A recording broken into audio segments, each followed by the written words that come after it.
Grandioso Deus e Pai, nós louvamos o Senhor pela oportunidade de mais uma vez estarmos reunidos em Tua casa. E Pai amado, poder aprender um pouco mais da Tua santa vontade para as nossas vidas. Abençoe a cada um dos Teus filhos e filhas que aqui vieram, ó Deus, saíram de seus lares, se dispuseram a enfrentar chuva, alguns de carro, que é um pouco mais fácil, outros de ônibus, outros até a pé. Mas aqui vieram, ó Deus, porque com certeza querem melhorar em sua vida espiritual, querem crescer em sua vida espiritual, não estão satisfeitos como estão, ó Deus, e que durante esta semana, ó Pai Celestial, isso possa acontecer com cada um aqui, ó Pai, que possa ser o recomeço de uma vida espiritual, renovada e restaurada em Cristo Jesus. Por isso, Pai amado, abençoa-nos nesta noite, dá-nos a Tua presença poderosa, ó Deus, e fala aos nossos corações, nos fazendo entender a Tua vontade, e nos dando o poder para viver de acordo com Tua santa vontade. Nos entregamos em Tuas mãos, agradecidos por tudo, em nome de Jesus. Amém, ó Pai. Amém. Só pegar minha Bíblia aqui. Nós vimos no primeiro dia o desejo de Deus em colocar em nós novamente, ou restaurar em nós a sua natureza espiritual, sua natureza amorosa, como foi em Cristo Jesus, refletir esse caráter de Cristo em nós. E quando você olha para a sua vida e olha para a de Cristo, você já percebe a distância em que nós estamos de Cristo. E ontem nós falamos sobre o quanto o inimigo não quer que isso aconteça e o quanto a nossa mente está no meio de tudo isso. E quanto Satanás tem usado, ou começamos a ver, para que a nossa mente não se desenvolva. Hoje nós vamos falar, queridos, sobre a segunda maneira que Deus se revela. No domingo nós vimos a primeira maneira que Deus se revela, a revelação mais plena, Cristo Jesus. E hoje nós vamos ver a segunda maneira como Deus se revela ao ser humano, através dos profetas. Aí nós temos a Bíblia e temos o Espírito de profecia, tá bom? Então nós vamos entender um pouquinho isso aqui. Eu queria que você até estivesse com a Bíblia. Se você depois quiser anotar isso aí, é interessante, porque na verdade é a primeira parte que vai ser um estudo bíblico. E um detalhe, o pessoal da sonoplastia da igreja, eles estão gravando tudo que está sendo apresentado aqui, palavra por palavra, tá bom? Em CD. Então, se você depois quiser copiar para você, é só pedir para eles. Se você não quiser o palavra por palavra, quiser só as projeções que estão aqui, é só você trazer um CD ou um pendrive que eu copio para você, está tudo aqui, não tem problema não. Só que eu só vou copiar sábado.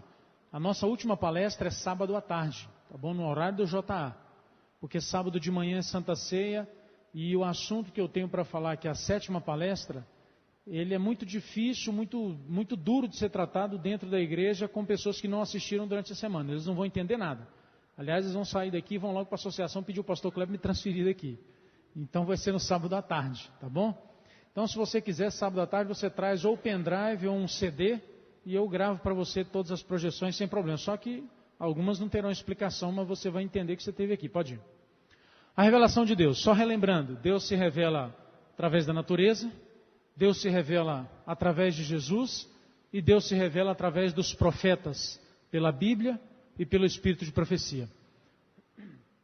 Nós já vimos sobre Jesus, vamos ver sobre a natureza e hoje nós vamos ver sobre os profetas. Pode ir. Vamos ler essas passagens. Amós 3:7.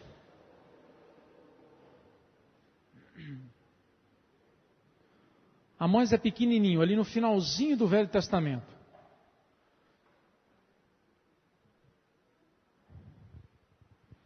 É um livro pequeno, mas não quer dizer que é pequeno de importância, não. É pequeno em número de capítulos e páginas.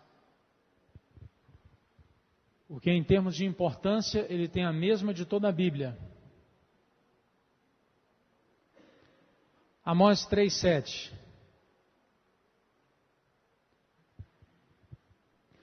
Certamente o Senhor Deus não fará coisa alguma sem primeiro revelar o seu segredo ao quê?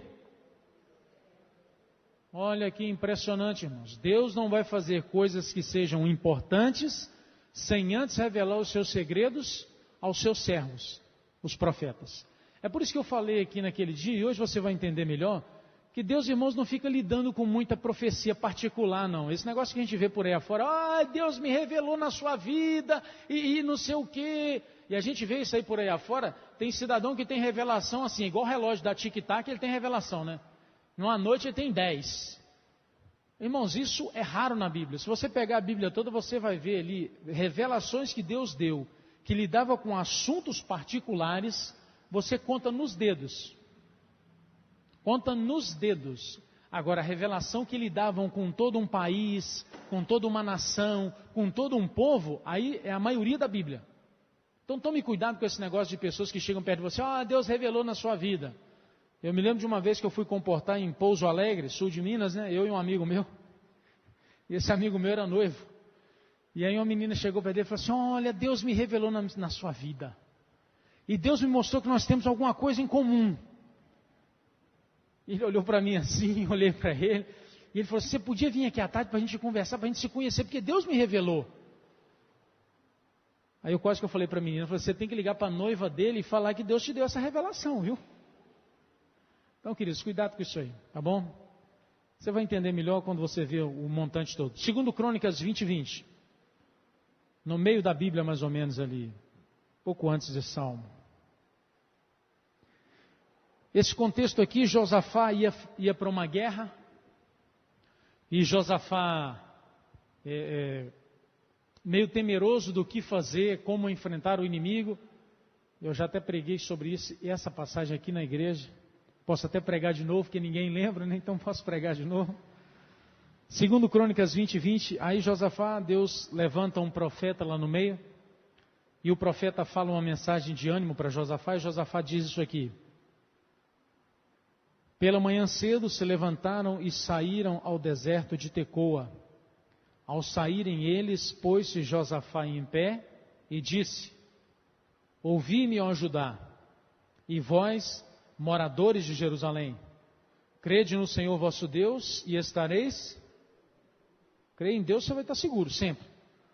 Crede nos seus profetas. Irmãos, quando a Bíblia fala de prosperidade, eu sei que hoje existe uma corrente de pregação por aí, que ensina que prosperidade é ser bem financeiramente. Não tem essa pregação por aí afora? Ter prosperidade é ter dinheiro. Mas a Bíblia, quando fala em prosperidade, a Bíblia necessariamente não está falando de dinheiro. A Bíblia está falando de prosperidade em todos os aspectos da vida pessoal. Querem um exemplo claro disso? Paulo tinha uma vida próspera espiritualmente falando? Sim ou não? Claro que tinha, né? Até a sombra de Paulo, até lenço que mandavam para ele, quando voltava, curava as pessoas. Paulo tinha dinheiro? Coitado. Ele mesmo fala na Bíblia, ele dependia de ajuda de igreja. Então, será que prosperidade é o que o mundo ensina? Queridos, a gente tem que ter muito cuidado do que é conceito do mundo e do que é conceito bíblico de Deus, tá bom? Para Deus, prosperidade é o seu filho estar bem, principalmente no que diz respeito ao mais importante para Deus, vida espiritual. Então, Josafá está dizendo aqui, crê no Senhor seu Deus, vocês não estão seguros. Vocês vão ter segurança, vocês estão crendo no Deus de amor, é o Deus que ama tanto que deu seu filho. E se você crê naquele a quem Deus enviou, meu filho, sua vida vai prosperar. Vai prosperar em todos os sentidos, especialmente no espiritual. 2 Pedro 19, 2 Pedro 1, 19. Lá no finzinho da Bíblia.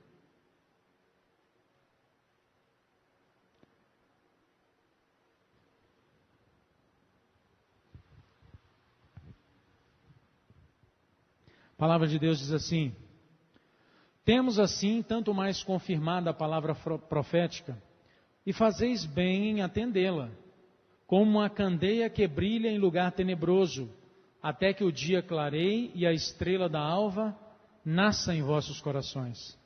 Sabendo primeiro isso, que nenhuma profecia da Escritura provém de particular elucidação, porque nunca, jamais, qualquer profecia foi dada por vontade humana. Entretanto, homens santos falaram da parte de Deus, movidos pelo Espírito Santo. Então Pedro fala muitas coisas aqui interessantes, uma delas que eu acho muito interessante, quando Pedro fala assim, olha, a mensagem profética é como uma luz para iluminar. E aí Pedro, ele parece até mineiro quando ele fala o que ele vai falar aqui. Eu acho interessante que é o típico mineiro falando. Pedro fala assim, seria bom se a gente atendesse. Não é mineiro que fala assim, nesse estilo? É o que Pedro está falando aqui. Olha, eu não sei quantos aqui já subiram no Pico da Bandeira. Já subiu alguém daqui no Pico da Bandeira? Que lá é uma bênção, né? Quando nós fomos subir em 2002, o pastor Leônidas, que sabe tudo dessas áreas, falou assim, leva a lanterna. E eu, com toda a minha esperteza em arrumar a mochila, deixei a lanterna de fora. Quando nós fomos subir, graças a Deus, pelo menos estava lua cheia. Mas se não fosse a lanterna dos meus amigos que estavam à frente e atrás, irmãos, eu tinha tropeçado demais. Porque quem já subiu lá sabe o tanto de pedra que tem, o tanto de pedrinha redonda para derrubar a gente. Eu vejo o Pedro falando aqui, eu me coloco nesse lugar. Gente, a luz profética é igual uma lanterna, é uma candeia para iluminar, e a gente faria bem se atendesse. E você vai perceber, daqui para frente nessa semana de oração, que você faria bem em atender. Mesmo. Tá bom? Algumas características interessantes aqui. Um profeta não falava de si mesmo, ele falava da parte de Deus, e ele falava movido pelo Espírito Santo de Deus. Pode ir. Como é que a gente conhece um profeta verdadeiro? Para você conhecer um profeta verdadeiro, são várias coisas que eu colocaria aqui. Eu só coloquei os principais. Primeira coisa, se é um profeta e fala em nome de Deus e fala de coisas que acontecerão, então a sua profecia tem que se cumprir. Deuteronômio 18, 22. Deuteronômio 18, 22. Deuteronômio é lá no comecinho, né? Sei que todo mundo sabe, mas é bom lembrar, né? Deuteronômio 18, 22. A palavra de Deus diz assim: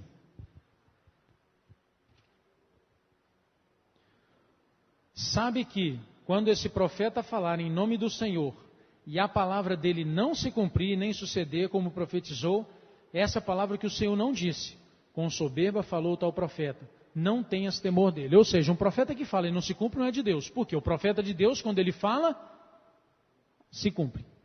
O profeta de Deus falou, vai se cumprir. Tá bom?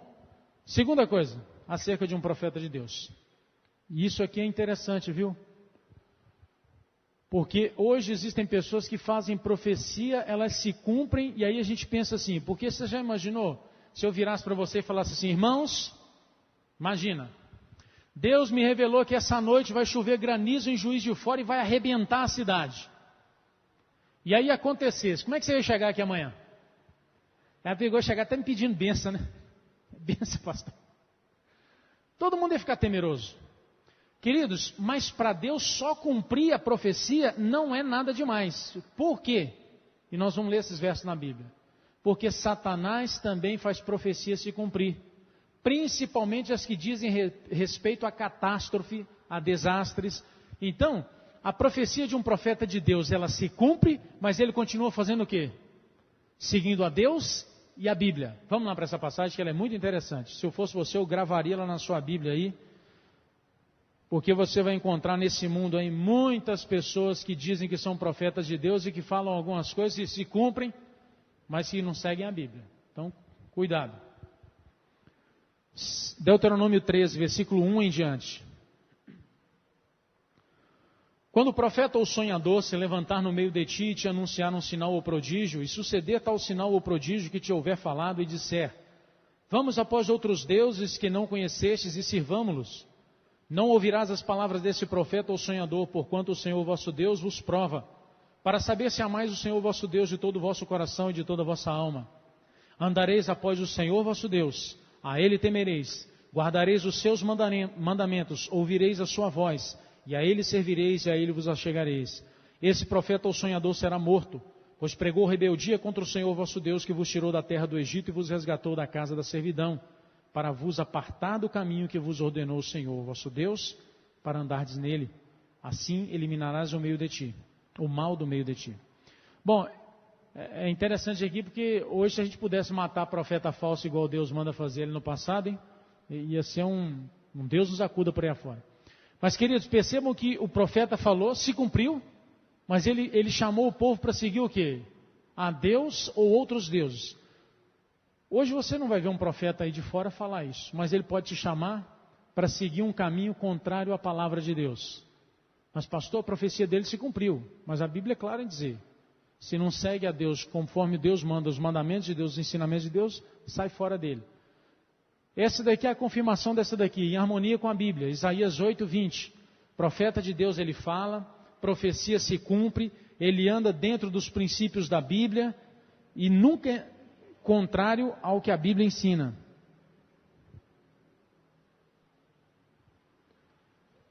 Isaías 8:20, à lei e ao testemunho.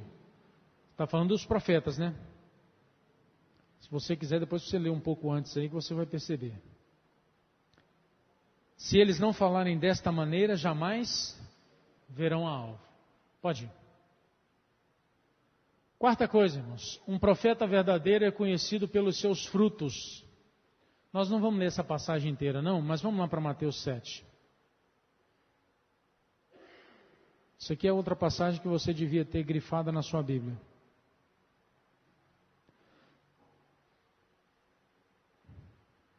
Vamos ler só do verso 20 em diante. Em casa você lê o restante, tá bom? A palavra de Deus diz assim: assim, pois, são palavras de Jesus isso aqui, tá bom? Se você tem aquela Bíblia que as palavras de Jesus vêm em vermelho, com certeza ela estará em vermelho. Elas estarão em vermelho, né? Assim, pois, pelos seus frutos os conhecereis. Nem todo que me diz Senhor, Senhor entrará no reino dos céus, mas aquele que faz a vontade de meu Pai que estás nos céus.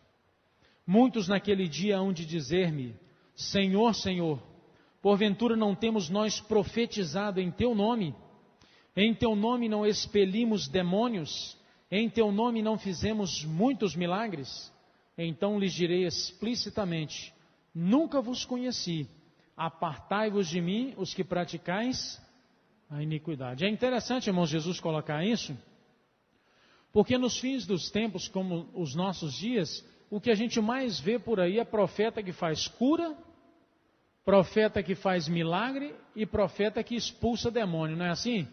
Costumam colocar até na frente do canal de televisão, né? Quem está aí? Aqui é o Tranca-Rua. Então vem cá então, vem cá. Já viram? Uma verdadeira palhaçada aquilo, irmãos. Aí tem gente que vai por aí afora ver isso e fala assim: na igreja adventista isso não acontece. Deixa eu te dizer uma coisa. Graças ao nosso Deus isso nunca vai acontecer aqui. Porque o dia em que alguém ficar possesso aqui porque está permitindo o diabo entrar na vida dela, nós tiramos ela da igreja e vamos lá para a salinha pastoral e vamos orar com ela lá. Aqui dentro desse ambiente não é para show de Satanás, não. E eu não sei se vocês já viram, por aí afora eles levam lá, o cidadão começa, porque eu tô... E aí fica, agora então nós vamos tirar. Ah, vamos. Palhaçada, irmãos. Verdadeira palhaçada com o nome de Deus. Mas Jesus está dando recado aqui, ó. Você ouviu o recado de Jesus aqui? Muitos naquele dia vão chegar e vão dizer: mas Senhor, profetizei seu nome, Senhor. Olha lá, eu falava, as coisas aconteciam. Senhor, em seu nome eu olhava para a pessoa e curava, Senhor. Senhor, em seu nome o demônio estava numa pessoa e falava: sai agora, e saía. E Jesus vai virar e falar o quê? Nunca te vi. Não faço a menor ideia quem é você. Não se deixe enganar por ilusões que existem por aí afora, irmãos. O verdadeiro profeta é conhecido pelos seus frutos. E que fruto tem aqui que Jesus deixou aqui para nós aqui? Aqui no versículo 20 ele fala assim: mas aquele que faz a vontade de meu Pai... Onde é que está expressa a vontade de meu Pai que está no céu? Um profeta que não vive aqui, queridos, ele pode ter um milagre de olhar para essa igreja, vou fazer essa igreja virar uma piscina, e fazer. Mas nem por isso ele é de Deus. Não se iluda com milagre. Pode ir. Confessa Jesus vindo em carne, Jesus divino, Jesus humano, Jesus encarnado, Jesus Deus e Jesus homem. Existe uma igreja por aí que ela não passa no teste bíblico logo no começo, porque ela ensina que Jesus foi criado por Deus. E a Bíblia toda só vem dizendo uma coisa: Jesus é Deus. 1 João 4, 1 a 3. Amados, não deis crédito a qualquer espírito, antes provai os espíritos se procedem de Deus, porque muitos falsos profetas têm saído pelo mundo afora. Olha para mim. João falou uma verdade aqui, não sei se você percebeu. Provai o quê? Os espíritos. Tem gente que fala assim, mas pastor, no fim dos tempos ia ter profeta de Deus? Se não houvessem profetas de Deus no fim do tempo, o que o João teria dito aqui? O que você acha? O que você acha que João teria dito aqui? João teria dito o seguinte aqui: filhos, não deis créditos a nenhum espírito. Mas se João falou aqui, e ele está falando de profeta, porque ele fala assim, muitos falsos profetas têm saído do mundo afora. Mas se ele fala para provar, é porque no meio dos falsos ia ter o quê? O verdadeiro profeta de Deus. Por que eu estou falando isso? Porque João é o último profeta da Bíblia. E tem gente que pensa que com João acabou a profecia, acabou o dom profético. E João está dizendo o seguinte, não acabou. Vão ter verdadeiros profetas no meio de falsos profetas. Você tem que provar. Como que eu provo? Nós estamos provando aqui hoje, pela Bíblia. Nisto conhecereis o Espírito de Deus. Todo espírito que confessa que Jesus Cristo veio em carne é de Deus. E todo espírito que não confessa a Jesus não procede de Deus. Pelo contrário, esse é o espírito do anticristo, a respeito do qual tendes ouvido que vem, e presentemente já está no mundo. Filhinho, vós sois do mundo e tendes vencido os falsos profetas, porque maior é aquele que está em vós do que aquele que está no mundo. Era só até o versículo anterior. Mas pastor, ele só fala de confessão de Jesus como carne. Se você ler João, você vai ver que João só escreveu para provar que Jesus veio Deus, que Jesus é Deus. João é o único profeta da Bíblia, o único homem da Bíblia, o profeta da Bíblia que mais escreveu em Jesus como Deus. E ele também achou por bem escrever de Jesus como carne. Por quê? Porque essa separação, queridos, humana, divina em Cristo é impossível de ser feita. E se um dia você encontrar um pastor que vai te explicar aonde é humano, aonde é divino em Cristo, sai fora dele, porque nem a Bíblia tem explicação para isso. Ninguém tem explicação para isso. É um mistério da piedade. Tá bom? A Bíblia chama assim. E você lembra que a Bíblia, quando fala de mistério, ela fala o quê? Lembra lá o que Deus falou? As coisas reveladas são para quem? Para nós. E os mistérios? Para Deus. Então, creia no que a Bíblia diz e não queira ir além do que a Bíblia diz. Pode ir. Irmãos, quando Deus se revela, existem 3 maneiras do ser humano responder. 3. Um profeta de Deus, ele traz uma revelação de Deus, é a vontade de Deus.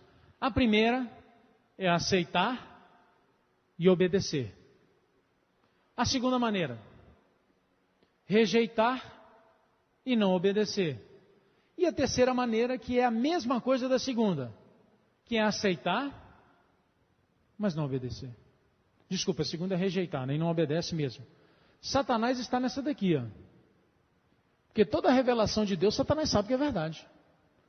É impressionante, irmãos, que Satanás tem uma qualidade que nós não temos. Ele não duvida da revelação de Deus. Deus revelou, Satanás sabe, é aquilo mesmo, e acabou. Só que ele não obedece. Agora, essa categoria aqui é para ser humano. Porque ser humano, tem uns que rejeitam, não querem nem obedecer, e tem outros que estão no mesmo nível de Satanás. Ele aceita, mas não, pastor, também não é assim não, pastor. O que é isso? Isso é radicalismo, pastor. Isso é muito... Não é assim não. Eu queria que você olhasse isso aqui com atenção, porque durante essa semana de oração, a partir de hoje, isso aqui é o divisor de águas. Tá bom? Eu não sei em qual dessas você se encontra, mas você se encontra em uma delas. E daqui para frente é o divisor de águas. Se o que você vai aprender daqui para frente, querido, você quer aprender só para aceitar, é verdade. Concordo com tudo. Verdade. É pura verdade. Mas não é para obedecer? Eu queria te fazer um convite. Olha, não perca seu tempo vindo aqui não. Não perca besteira mesmo. Agora, se você quer fazer parte daquele grupo que aceita a verdade de Deus, as revelações de Deus e quer obedecer, hoje a decisão também, tá bom? Vamos lá. Aqui só alguns exemplos para nós. Noé já era salvo, irmãos? O que vocês acham? Era. Noé era salvo. A Bíblia fala que Noé era o quê? Era justo. Deus podia ter levado Noé para o céu sem construir a arca? Claro que podia. Coisa mais fácil. Outra, Deus podia permitir que Noé morresse afogado? Podia. E Noé ia se perder? Não. Noé era justo. Era um homem que tinha uma vida com Deus. Noé era salvo. Aí a pergunta então, para que da arca então, pastor? Qual é a palavra que está lá? Proteção. Mas proteção por quê? Vocês vão entender. Proteção para ele e para sua família. Noé obedeceu, irmãos, a Deus como Deus disse exatamente. Queridos, hoje é muito fácil para a gente olhar a história de Noé. Na época de Noé não tinha tido chuva. Na época de Noé, Noé viveu 500 anos à beira de um rio. Aonde ele olhava o rio, entra ano, saía ano, o rio não subiu nada. Você aqui com 20 anos de idade, você já percebeu que o Paraibuna nessa época do ano ele enche. Meio do ano ele está seco. Você tem 20 e poucos anos e já percebeu isso. Imagine Noé, 500 anos nunca vendo o leito do rio aumentar e nem diminuir. Sempre no mesmo lugar. Agora Deus vem e fala para Noé, constrói uma arca. E Noé vai fazer o quê? Constrói. Quer coisa mais radical e impossível do que construir uma arca? Mas Noé construiu. E eu queria te fazer uma pergunta, queria que você pensasse antes de responder. Não apressar aí. Quando Noé botou a primeira tábua na arca, ela era perfeita? Pensa que você precisa entender esse assunto. Era ou não era, irmãos? Era. Mas na primeira tábua, pastor, perfeita. Quem foi que mandou o modelo para ele? Deus. Era perfeita. Ela não era completa. Quando ele botou a segunda tábua, perfeita. Quando ele botou a terceira, perfeita. Quando ele botou a quarta, perfeita. Quando ele terminou, perfeita. Mas quando ele estava no meio dela, ripa para um lado, ripa para o outro, pau faltando, ela era inacabada, incompleta, mas era perfeita. E por que é interessante você saber isso? Queridos, na caminhada cristã, eu posso ser perfeito, porque como nós vimos na projeção anterior, eu conheço a revelação de Deus, e caindo, levantando, mas eu estou procurando obedecer a revelação de Deus. Deus olha para mim perfeito. Incompleto ainda, porque Deus não pôde fazer em mim tudo o que Ele quer fazer, mas perfeito. Então nós podemos ser incompletos nessa terra, em todos os estágios, mas perfeitos, aos olhos de Deus. Vou te lembrar um detalhe aqui, eu tenho 2 filhos que são 2 bênçãos do Senhor. Quando o pequenininho nasceu, que eu olhei para ele estava completinho e tal, ele era perfeito? O que vocês acham? Era, mas falava? Tinha cabelo? Tinha dente? Entendia alguma coisa? Era perfeito. Hoje ele já tem alguns dentinhos lá e meio cá e tal, corre para um lado, entende algumas coisas. Mas se eu perguntar para ele, Petri, quanto que é 2 mais 2? Mas ele é perfeito hoje? Não é perfeito. Você pode ser perfeito no seu estágio de crescimento com Cristo, ainda que incompleto. Mas para isso você tem que estar entre aqueles que aceitam a revelação de Deus e procuram seguir a revelação de Deus. Tá bom? Porque senão nós podemos ser imperfeitos e incompletos. Aí só Jesus. Raabe, queridos, olha o que é o exemplo de uma revelação, o que faz na vida de uma pessoa. Raabe ouviu uma revelação, seguiu exatamente, não entendia muita coisa. Como é que vão derrubar um muro aqui? Esse muro aqui, eu moro aqui em Jericó há tantos anos, não sei como é que eles vão derrubar esse muro. Mas se Deus falou que o muro vai cair, eu vou fazer o que eles estão pedindo, botar o pano lá de fora e tudo bem. E aconteceu, pode ir.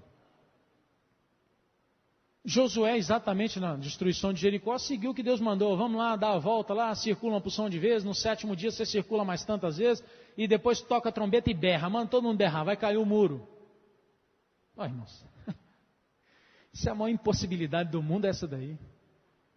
Não vem alguém levantar a mão e falar assim, não, pastor, eu acredito que grito derruba alguma coisa. O máximo que grito faz quando é uma soprano daquelas poderosas, é trincar cristal. Mas derrubar muro, eu duvido muito. Se você souber de alguém, eu vou pôr aqui em frente dessa parede aqui um dia aqui, ó, e vou pôr ele para gritar. Vai botar a garganta para fora e não vai derrubar nada. Mas Deus falou que ia cair, o que aconteceu? Se Deus falasse para mim e para você, irmão, ô Judson, eu vou mandar uma abelha e ela vai derrubar a igreja central. Olha, se eu fosse você, por via das dúvidas, se Deus desse essa mensagem, ficava do lado de fora. Porque apesar das impossibilidades, a palavra de Deus não cai por terra sem se cumprir. Amém? Nunca. Bom, apesar das impossibilidades, Josué foi lá, fez e o muro caiu. Os discípulos, quando tiveram Jerusalém cercada, Jesus falou o que? Lembram? Olha, quando vocês virem Jerusalém cercada e que de repente o acampamento se retirar um pouco de Jerusalém, fujam. É hora de fugir. E os discípulos, quando viram que de repente Tito, que estava com tudo armado, desmontou o acampamento e deu uma marcha ré, o que os discípulos fizeram? Ó, não sobrou um dentro de Jerusalém, não morreu nenhum. Obedeceu. Josafá, aquela passagem de 2 Crônicas que nós lemos, Josafá obedeceu, Deus falou para ele, Josafá, fica tranquilo, você não vai ter que dar um beliscão em ninguém, a guerra é minha. Bom, Senhor, já que nós não vamos lutar, então não vou nem preocupar com o soldado, vou preocupar só em louvar o seu nome pela vitória. Josafá louvou o nome de Deus, quando chegou lá embaixo, que ele olhou para o vale, o inimigo estava todo morto. Por que estou passando esses exemplos para vocês, irmãos? Porque é interessante você saber que quando Deus revela a sua vontade, ainda que nós não conheçamos, nem concordemos, e usemos a nossa famosa inteligência racional para questionar, o melhor é obedecer.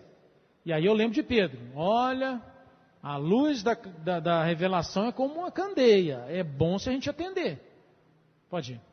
Eu queria deixar aqui também alguns exemplos negativos.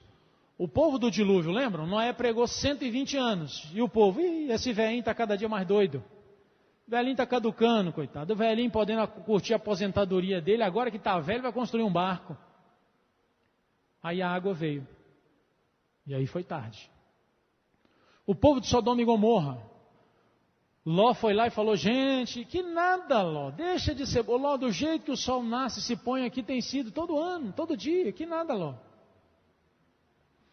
Os reis de Israel, ao longo da história de Israel, Deus foi falando, gente, se vocês não se voltarem para mim, se vocês continuarem escolhendo o inimigo como o Senhor de suas vidas, eu vou permitir que o inimigo guie a vida de vocês, e vocês vão perceber o que é ter Satanás como Senhor.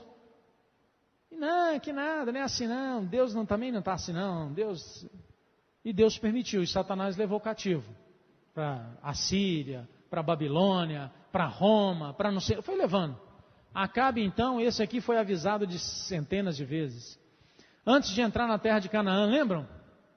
Foram lá aqueles 12, olharam a terra, e Deus falou para o povo, pode ir que vai ser tomada a terra. E aí aqueles 10 que voltaram disseram o quê? Lembram da história?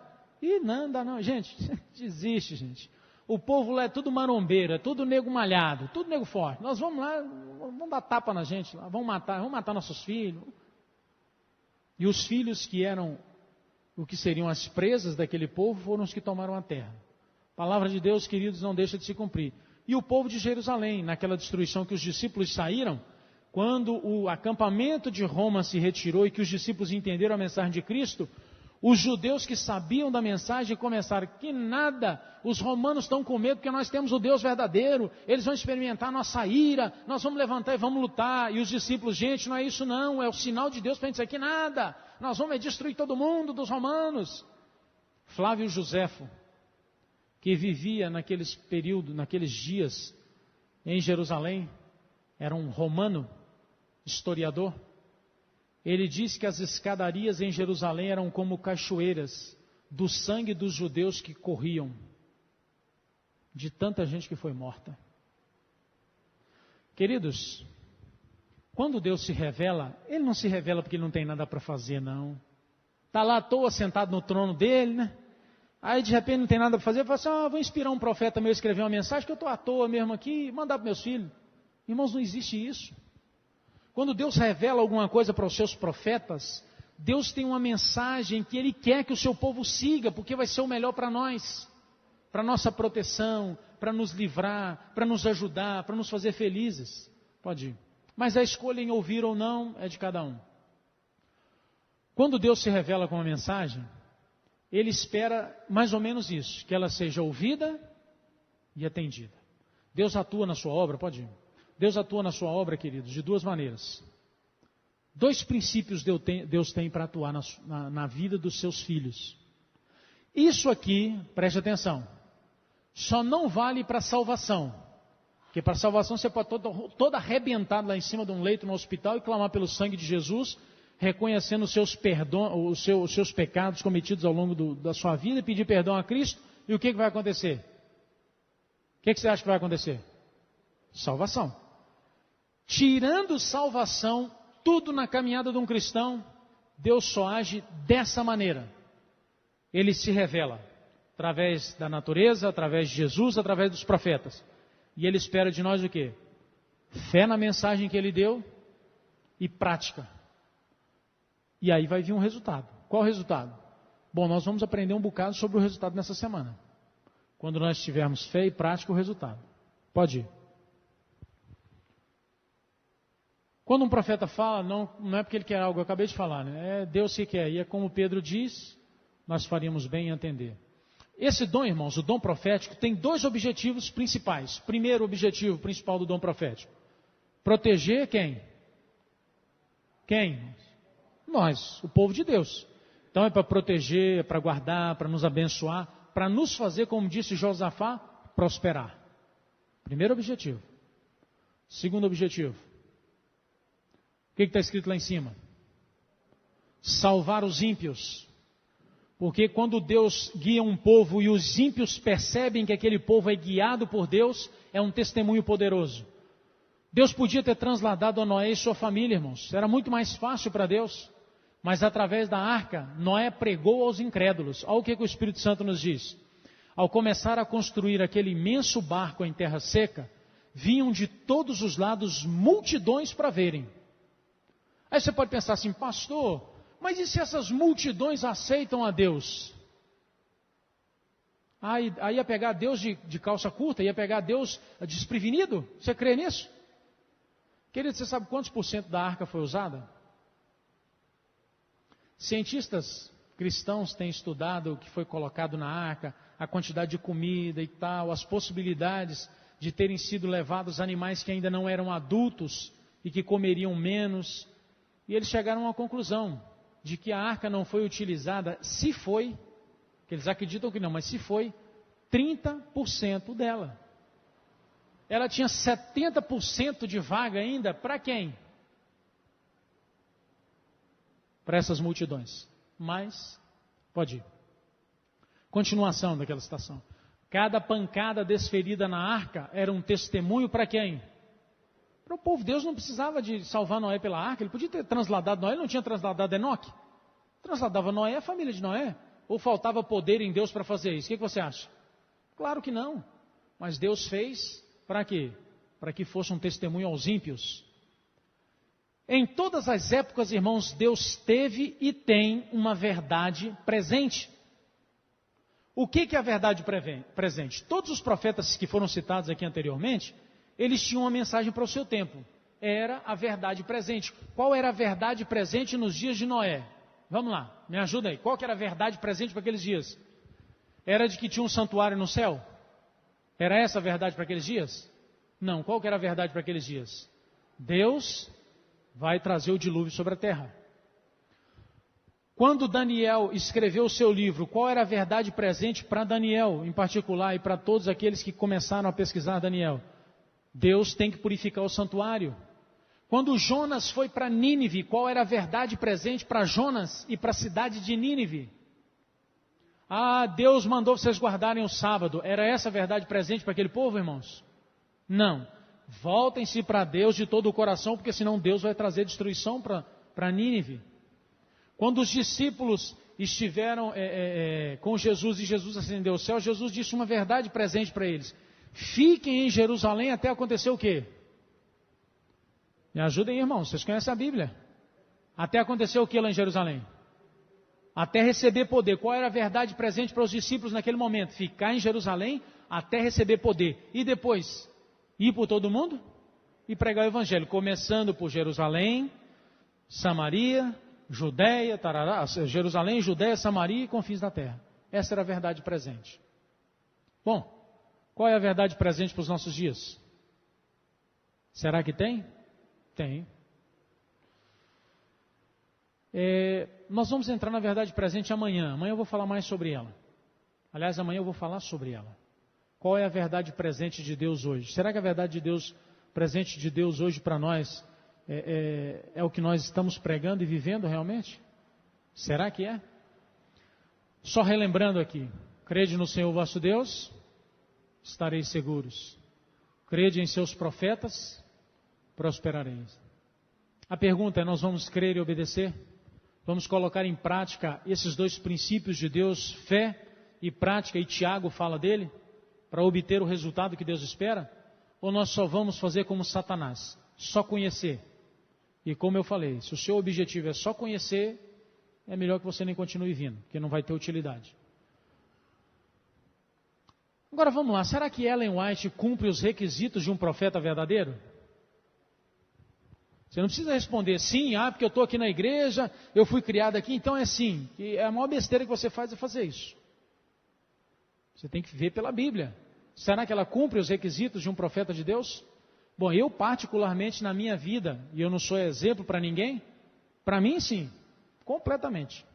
Mas eu queria ver com você alguns exemplos. Pode ir. Ela falou em harmonia com a Bíblia? Bom, isso aí só tem um jeito de você saber. Fazendo o quê? O primeiro livro que eu li dela, irmãos, eu frequentava essa igreja já há uns 5, 6 meses, achava que era besteira, negócio de Ellen White, sei que isso é besteira, esse povo é louco. Aonde que Deus ia ter um profeta nos nossos dias? Que nada, isso é besteira. Aí eu comprei o livro A Batalha Final. E eu quando eu entrei para essa igreja, irmãos, eu não acreditava em nada, e nem em ninguém, só acreditava nisso aqui. E continuo muito assim hoje na minha vida, tá bom? Para mim aqui, falei, bom, se o que ela fala está na Bíblia, vamos ver. E eu comecei a riscar tudo que ela falava e que ela citava a Bíblia. Quando estava na metade do livro, já tinha gastado quase minha caneta inteira. Porque cada frase, verso da Bíblia, frase, verso. Eu falei, não tem condição. Ou essa mulher sabe tudo da Bíblia, ou então ela passa um dia inteiro para escrever um livro. Aí eu fiquei sabendo quantos livros ela escreveu. E aí eu comecei a ler mais. E aí eu li um livro que eu já li umas 3 vezes na minha vida, e toda vez que eu termino de ler, eu ainda não li todos os livros dela não, só para te deixar claro, que senão você vai falar, pastor, já leu tudo? Não li não. Já li um bocado de coisa. Mas tem um livro dela que eu termino de ler e me dá vontade de começar a ler de novo. São 2, né? Patriarcas e Profetas e Desejar de Todas as Nações, que para mim é o livro mais bonito que eu conheço. Então eu termino de ler, se eu não me policiar, eu começo de novo. Então eu falo, não, eu tenho que ler outro.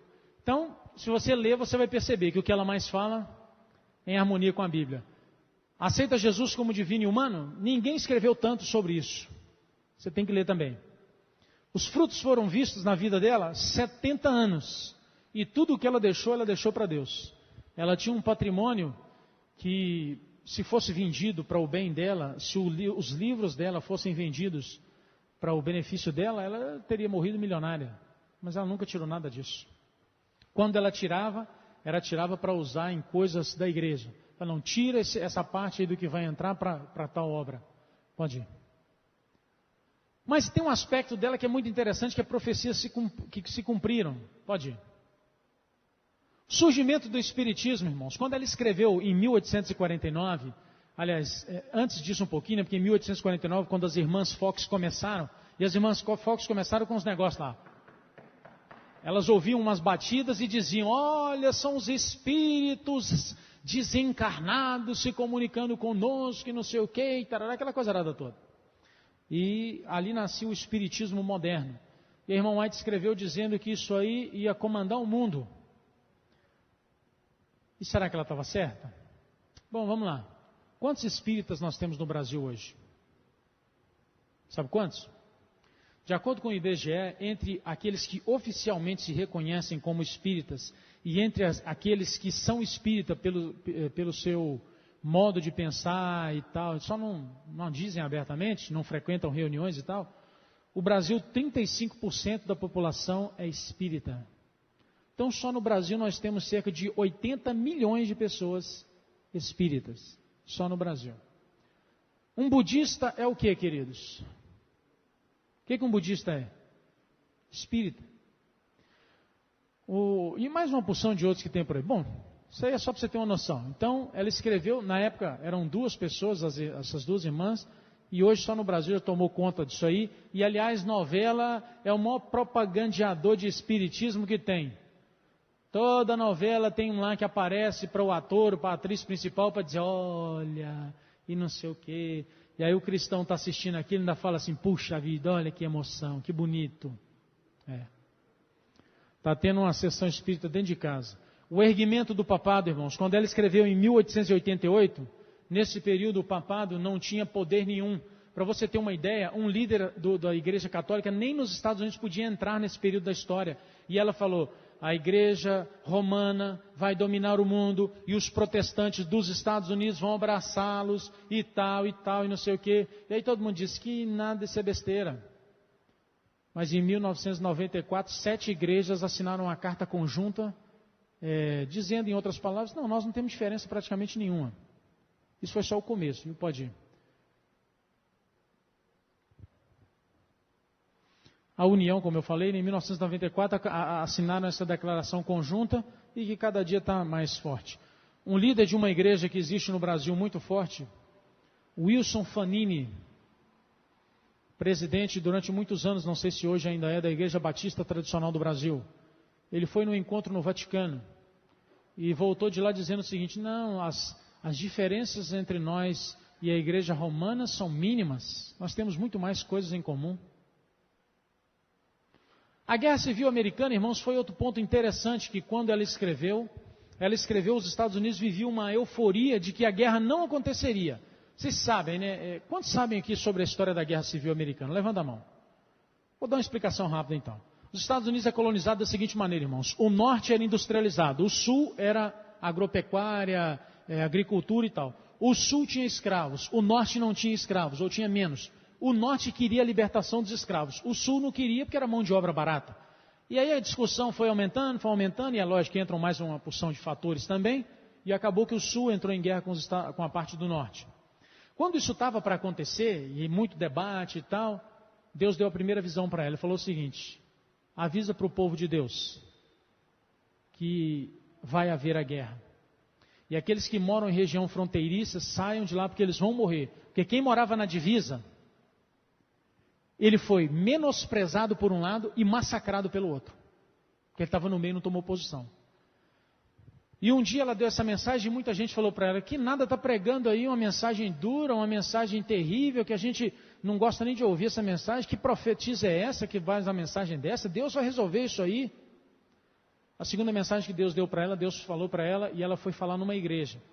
E ela falou o seguinte, irmãos, a guerra vai acontecer e muitos pais que estão aqui vão perder seus filhos na guerra.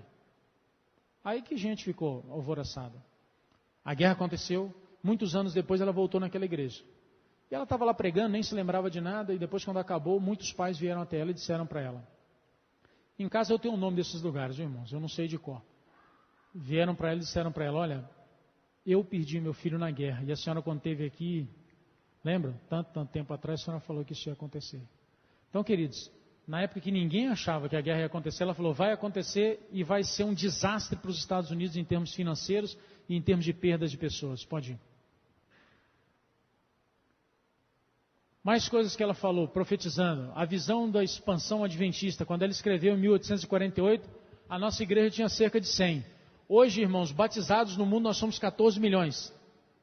Entre os que frequentam a igreja e não se batizaram, aqueles que os familiares são simpatizantes da igreja, estão lá de vez em quando, não vão em outra igreja, vêm só na nossa, mas não são batizados. Entre aqueles que conhecem a mensagem e estão um pouco afastados, a igreja acredita que nós estejamos beirando a 35 milhões de pessoas no mundo inteiro. Para quem era 100, em 1848, cerca de 160 anos atrás, e está com um número desse, você pode dizer, mas pastor, tem muita igreja que está desse jeito também. Tem, mas as igrejas que nessa época aqui tinham 100, não existem mais. E as que tinham mais do que 100, como muitas que nós temos até aqui no Brasil, tem muito menos membros do que nós. E publicações estão em mais de 230 línguas. Porque idiomas e dialetos, essa coisa, aí aumenta muito mais. Pode ir. Mas uma maior mensagem dela, a mais poderosa não foi isso aí não. Foi isso aqui, ó. Em 1863, em Otsego, Michigan, ela teve a primeira visão sobre saúde. Queridos, existem coisas que o Espírito de Deus revelou para ela e que ela escreveu que a medicina até hoje não comprova. Eu achei muito interessante a reportagem do Dr. Eunio Nogueira, eu não sei quantos conhecem, ele escreve direto na revista Adventista.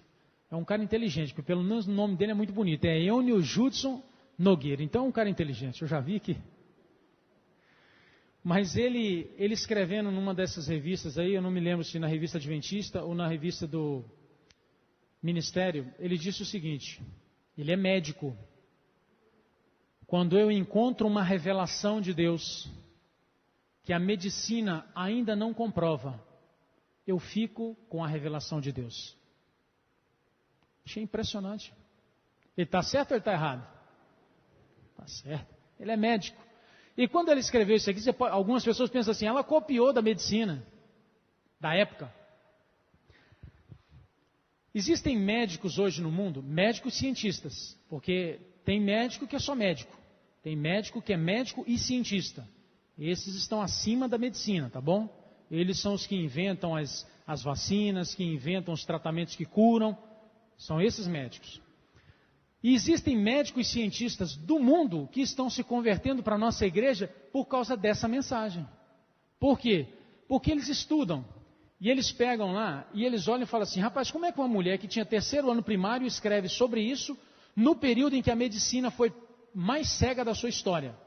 Para você ter uma ideia de como a medicina era cega naqueles dias, por que o primeiro presidente dos Estados Unidos morreu? Vamos lá. Aqui tem um bocado de gente que fez faculdade que estudou. Por que ele morreu? Sabe não? Deixa eu te dizer então. O primeiro presidente morreu na nação que nascia e que hoje é a maior potência do mundo, porque ele foi submetido a uma sangria. Porque os médicos da época acreditavam que o sangue dele estava impuro, por isso que ele estava doente, então era cortar, tirar o sangue velho e botar sangue novo, ele ia viver.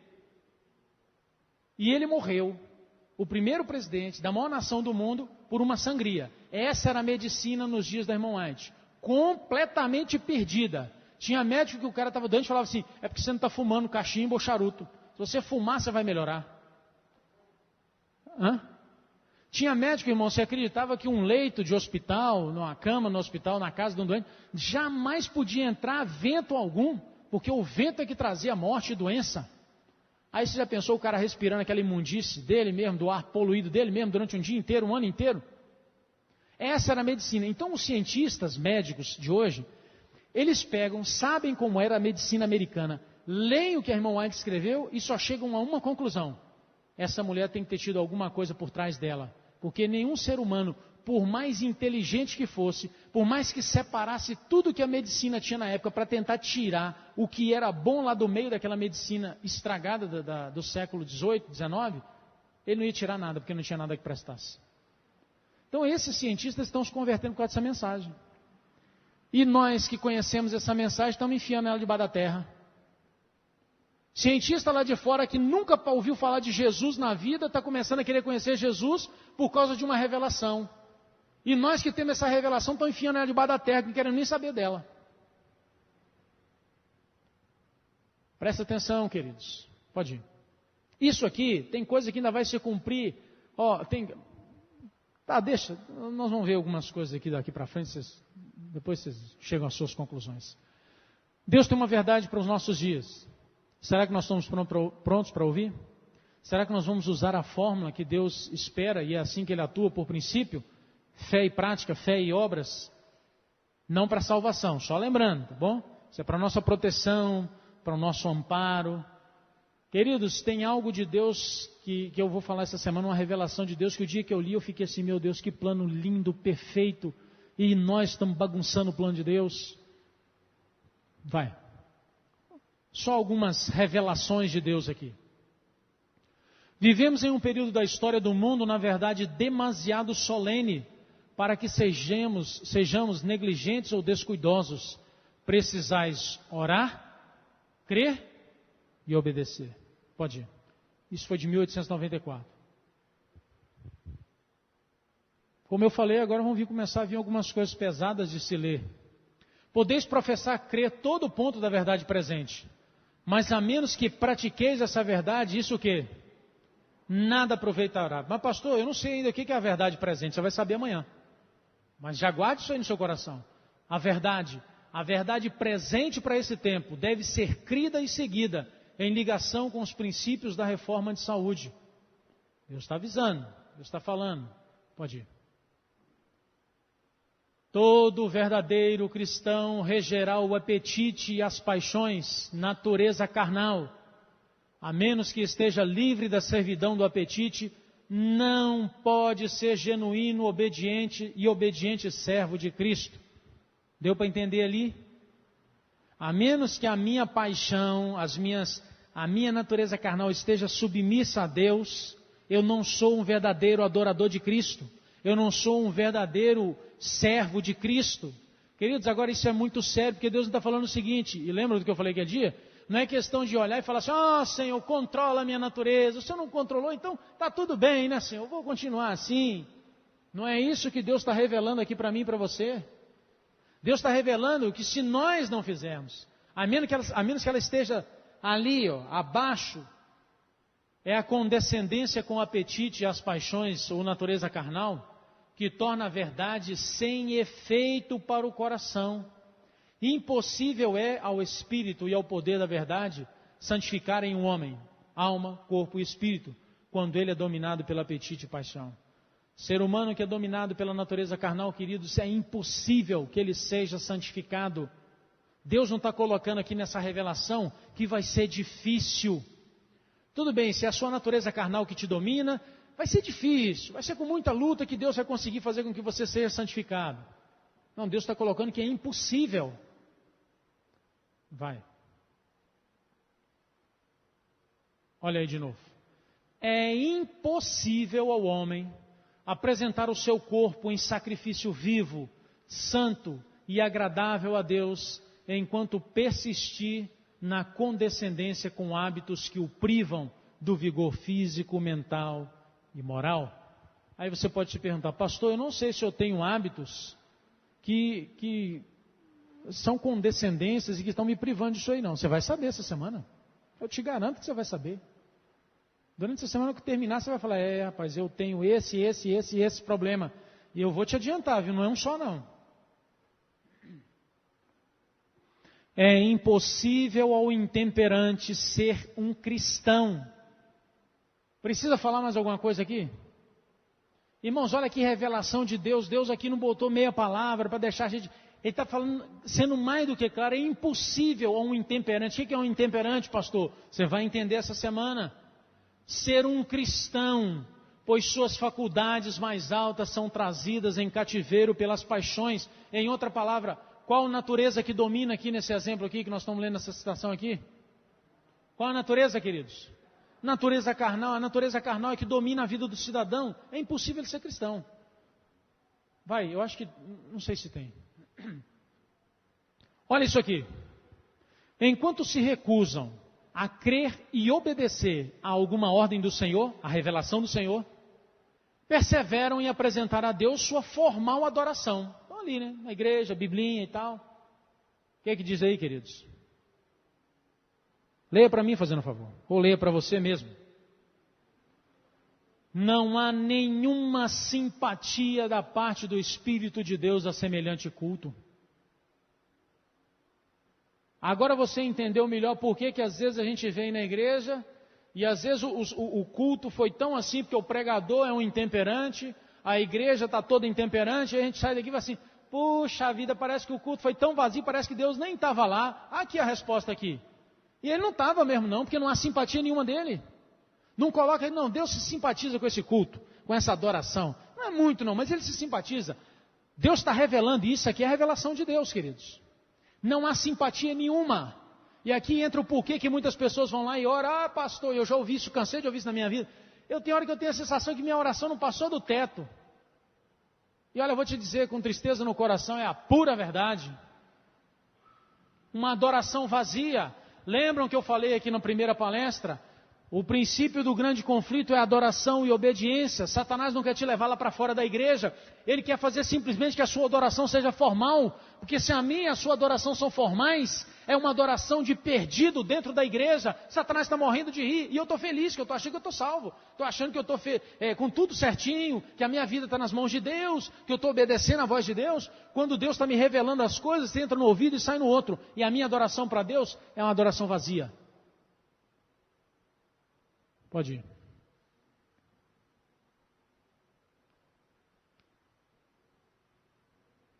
Todo mundo já leu?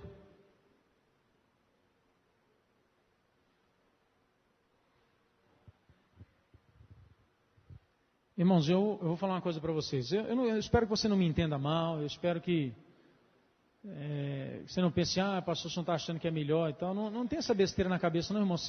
Quem me conhece melhor um pouquinho sabe, vocês estão olhando para um pastor que não tem essa presepada na cabeça dele, não. Mas, queridos, o dia que eu li isso aqui, e como eu falei para vocês, eu não sei como você vê Ellen White. Para mim, o nome dela não interessa. Para mim, interessa o que ela escreveu. E o que ela escreveu é revelação de Deus para mim. Tá bom? Porque o nome do profeta é o que menos importa. Isaías, Jeremias, Amós, João, isso não interessa. O interessa é a mensagem, a revelação. Porque a revelação vem de quem? De Deus. Então, para mim, quando eu li essa revelação aqui de Deus, para mim, irmãos, eu chorei. Eu chorei que eu fiquei pensando, meu Deus do céu, olha para a minha vida, Senhor. E eu sei que, querendo ou não, as pessoas olham para o pastor e esperam ver no pastor um exemplo. E eu olhei isso aqui e falei, Senhor, tem misericórdia de mim, Senhor, me perdoa. Olha o que Deus está falando aqui, queridos. É impossível para os que dão rédea solta ao apetite alcançar a perfeição cristã. Por que, pastor, que Deus coloca em palavras tão duras? É impossível. Você vai entender essa semana.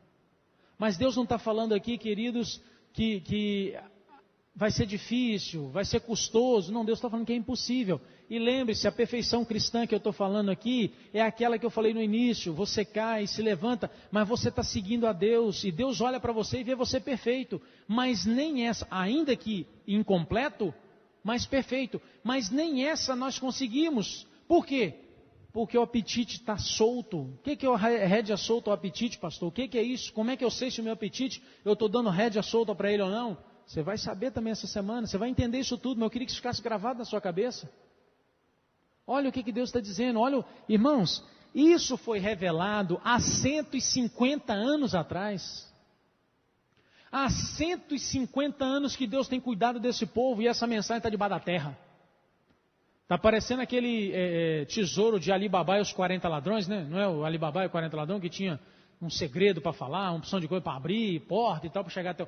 Essa mensagem tem 150 anos, Deus está falando para mim, para você há 150 anos, filho, eu tenho que cuidar de você, para você me ouvir, para você me entender, para você saber a minha vontade, para você compreender o que eu quero para você, para onde eu quero te guiar, eu tenho que guiar a sua vida, eu tenho que estar na sua vida, eu tenho que fazer algumas coisas, filho.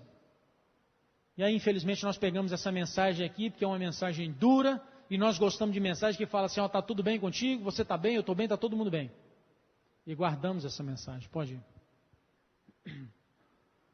Só essa pergunta aí, para você responder para você mesmo. Qual será a nossa história? Será que nós vamos ter fé, prática, e colher a proteção de Deus, o cuidado de Deus, o amparo de Deus? Ou só conheceremos a revelação de Deus? Só vou relembrar aqui. Pode desligar o vídeo projetor. Deus só age por princípios. Deus só age por leis. Tá bom?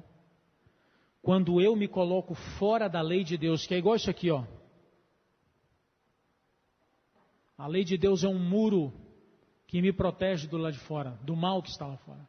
Quando eu me coloco aqui e começo, Senhor, ajuda, Senhor, cura, Senhor, faz, Senhor, atua, Senhor. Ele está lá do céu, só olhando para mim. Porque ele não vai agir aqui. Vou falar uma citação para você, que eu não sei se você conhece, provavelmente não. Eu conheci há pouco tempo atrás. Eu como pastor, não tenho autoridade de Deus para ir na casa de um doente, que eu sei que ele está doente porque ele quebra as leis de Deus, e ficar orando por ele, ó Senhor, cura, Senhor, levanta o teu filho. E não é assim que a gente faz? Está doente, qual é a nossa primeira reação? Ó Senhor, por que, Senhor, cura teu filho? Senhor, nós estamos esperando, Senhor. Deus revelou que eu, como pastor, não tenho autoridade dada por ele para fazer isso. Ah, pastor, vai ficar doente então para morrer? Não. Eu vou lá e pergunto para ele, meu filho, como é que é a sua vida? Ah, eu faço isso, isso, isso. Então você vai deixar de fazer isso, vai deixar de fazer isso, vai fazer aquilo, aquilo, aquilo outro. E eu vou pedir a Deus para te dar força para fazer. E se depois que você estiver vivendo dentro das leis de Deus, você ainda estiver doente, aí Deus me dá autoridade para vir cá e pedir para você cura. Mas antes disso eu não tenho poder para isso. Mas por que, pastor, que Deus age assim? É simples, para você entender. É como uma pessoa que chega perto de mim e fala assim, pastor, eu estou em adultério. E eu queria que o senhor orasse para o meu relacionamento dar certo. O que você acha? Quando uma pessoa está fora das leis de Deus, queridos, ele está em adultério com Deus. Nem você e nem eu temos autoridade para pedir a Deus nada por ele para curá-lo. Porque o Espírito de Deus diz que se nós orássemos assim, e se Deus respondesse a nossa oração pela nossa fidelidade, não dele, essa pessoa estaria livre para continuar quebrando as leis de Deus e só aumentando a sua culpa diante do céu e dos anjos. Então veja, queridos, o tanto que Deus é sério no lidar com o pecado e com as coisas do mundo, e o tanto que Ele te ama, porque muito antes da gente vir a esse mundo, Ele já tinha dado a mensagem. Uma mensagem para mim, para você, para dizer para mim, para você, filho, esse é o caminho para te proteger, para te guardar, para te amparar, para te livrar de problema, anda nele. Você andando nele, você pode me pedir, eu vou estar operando. Mas você andando fora dele me pedir, filho, eu não tenho como, porque eu não vou atuar contra as minhas leis por ninguém. Deu para ouvir? Vou repetir, Deus não atua contra as leis dele por ninguém, nem por seu filho Jesus ele o fez. Porque se ele o fizesse, quando Jesus estava para morrer, ele falava assim, vamos parar com esse negócio aqui. Tira meu filho da cruz aqui, vou destruir esse universo inteiro e faço tudo de novo, porque meu filho não vai passar isso por ninguém. Podia ou não podia ter feito isso? Mas não fez. Por quê? O preço do pecado era o quê? Morte do pecador. Morreu um que não era pecador, por você. Ali Deus fez justiça e ali Ele fez amor. Queridos, esse Deus, eu estou falando isso por quê? Porque tem gente, e você vai entender melhor essas leis de Deus, que eu não falo de 10 mandamentos não, viu? Porque para nossa surpresa, para minha surpresa, eu descobri que não entendo nada dos 10 mandamentos. E a gente se acha, sei tudo dos 10 mandamentos. E eu aprendi pesquisando na revelação de Deus que eu não sei nada dos 10 mandamentos de Deus e duvido que você saiba. A gente tem um vislumbre.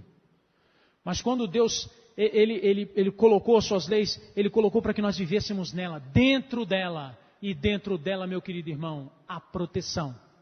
Noé viveu dentro da lei que Deus recebeu. Deus deu para ele, viveu. Foi protegido. Qual vai ser a sua história? Amanhã você vai descobrir qual é a verdade para os nossos dias. Quais leis Deus tem para os nossos dias aqui que nós estamos pisando nela. Aliás, não estamos pisando nela, nós estamos sapateando em cima delas. Eu espero em Deus, meu querido irmão e irmã, que você tenha uma decisão séria no seu coração. Porque, como eu falei para você, irmãos, na minha vida isso faz uma diferença que você nem queira imaginar. E eu, quando eu olho para as minhas igrejas hoje, só Deus sabe o quanto eu choro de tristeza. Por tudo que eu como pastor não fiz antes, por tudo que eu como pastor não fui exemplo, e por tudo que eu como pastor não ensinei. Então venha amanhã. Amanhã nós vamos falar sobre a verdade presente. E venha preparado, tá bom? Porque você não vai ouvir coisa que você vai gostar, não. Te garanto isso. Eu sei que você pode pensar, pastor, mas você assusta a gente assim. Não está, querido. É porque se a gente já vem preparado para ouvir coisa dura, para ouvir coisa que vai sacudir a vida da gente, a gente sai daqui melhor. Se a gente não vem assim, a gente vem cheio de preconceito. Não, eu acho que aqui não é assim, eu acho que é assim, assado. E eu fico muito tranquilo, porque nada do que vai ser apresentado aqui são coisas do pastor Judson. São revelações de Deus para a sua e para a minha vida. Que Deus te abençoe. Deus se revela através de Jesus. Mostrou. Deus se revela através dos profetas e traz mensagem para nos ajudar. A resposta, só sua. Só sua. Que ela seja uma resposta positiva, é meu desejo, é a minha oração na sua vida. Vamos ficar de pé? E vamos encerrar fazendo uma oração. E amanhã às 7h30 nós estaremos aqui novamente, se Deus quiser. Bom Pai Celestial, ó Pai, ao longo dos anos o Senhor tem inspirado os teus filhos, profetas, a escreverem a tua revelação para nós, a tua vontade para as nossas vidas, aquilo que é o melhor para nós, para nos proteger, para nos guardar, para nos livrar, para nos fazer realmente prósperos, ó Pai.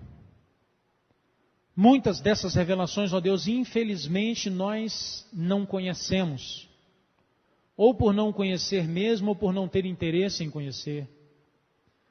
E muitas outras que são fundamentais, ó Pai, o Senhor tem nos dado o privilégio de conhecer durante essa semana. E nós queremos lhe agradecer, ó Deus, porque independente do profeta que o Senhor tenha utilizado no passado, o Senhor deixou a mensagem para nós. Independente, ó Pai, de o quanto foi difícil essa mensagem chegar até os nossos dias, elas chegaram para nos ajudar. Porque muito antes que nós viéssemos a existir, o Senhor já estava preocupado conosco, ó Deus. Muito obrigado, ó Pai, por tanto amor. Muito obrigado, ó Pai, por tanto cuidado, por se preocupar conosco, a ponto de gastar tanto tempo, ó Deus, da vida dos teus filhos, escrevendo, nos alertando, nos convidando, nos chamando, nos fazendo entender, como crianças que são ensinadas pelos pais, de que o caminho para te servir da maneira que o Senhor quer, da maneira que o Senhor deseja, ele com certeza precisa ser seguido da tua maneira. Por isso, Pai amado, abençoe cada um aqui, ó Deus. Muitas revelações tuas, ó Pai, nós conheceremos ainda durante essa semana. Algumas, ó Pai, serão mais fáceis de serem digeridas por nós. Outras, ó Deus, nós vamos discordar de todo o nosso coração. Mas, Pai Celestial, dá-nos a humildade de entender primeiramente que se o Senhor se revela para nós, o Senhor espera que nós creiamos, mas que nós também busquemos o poder para obedecer. E assim fazendo, colhamos os resultados que o Senhor espera para nós, ó Pai. E que todos possamos entender que por trás disso tudo está um Deus de amor, querendo restaurar em nós a sua imagem e semelhança de um Pai de amor, um Pai espiritual, a semelhança de caráter que há em Cristo Jesus, o nosso Salvador. Leva-nos em paz para os nossos lares, ó Pai. E traga-nos amanhã de novo, é o que lhe pedimos por Jesus. Amém, ó Pai.